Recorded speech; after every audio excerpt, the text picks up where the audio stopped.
Hello, I'm David Newsome. I'm a friend of St Anne's and working with Hands at Work in Africa. And I want to begin with a confession. When it was first suggested at the start of lockdown that we should all come out on Thursday night at 8 o'clock to applaud NHS workers, I thought it was just jumping on the bandwagon of what had happened spontaneously in other parts of the world. And like some kind of Victor Meldrew, I didn't want anything to do with it. However, when the first Thursday came around, I was drawn outside by the sounds of clapping and the banging of saucepans, and I was totally taken aback by how moving I found it. The act of clapping became for me a kind of prayer for all those on the front line of dealing with the ravages of this virus. But what was almost more moving was emerging from the bubble of our own home and seeing our neighbours, being reminded that they were there and that we were all of us in this together. We've only lived in our home for just over a year, and we've really struggled to get to know our neighbours.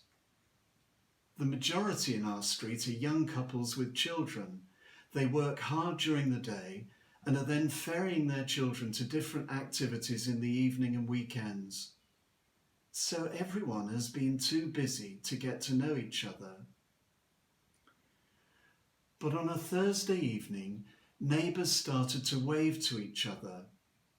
Then on Easter Sunday it was suggested that we met in the road for a socially distanced drink and a chat. It was a lovely occasion and we really started to get to know each other. Now we've had other occasions of meeting outside for a cup of tea, marking VE Day, or just lingering after the clapping on a Thursday to chat. Standing apart, but being drawn together in friendship. Able to encourage those who are struggling, as well as sharing our own hopes and fears.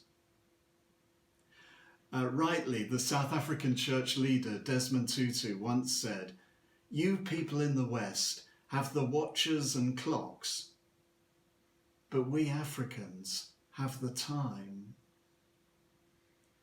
It's taken a pandemic and a lockdown to make us give time to each other. Last Thursday evening when we were chatting together, our next door neighbour suddenly said, "When lockdown is over, we must continue to do this." Now you in Chasetown are much farther ahead of us in all of this, with Burnt Would Be a Friend. When you're expressing relationships in practical care for each other, and especially for the most vulnerable. But what we have both come to realise is something that is fundamental in African culture, that we flourish as human beings in relationship with each other. Or as one of the leaders of the early Christian church, St. Paul, put it, we are members one of another.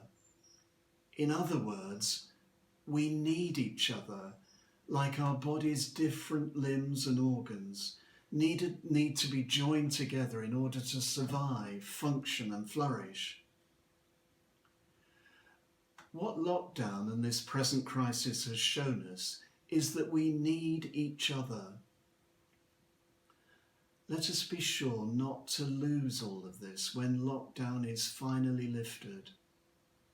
May Burntwood go on being friends, and our Birmingham street continue to have time for each other. Let's now be still for a moment for prayer. In the stillness, think of the relationships that are important to you and thank God for them and the love and strength you draw from them. Think of those too who are lonely and vulnerable. And let's ask God to help us to be better neighbours to each other, members one of another. Amen.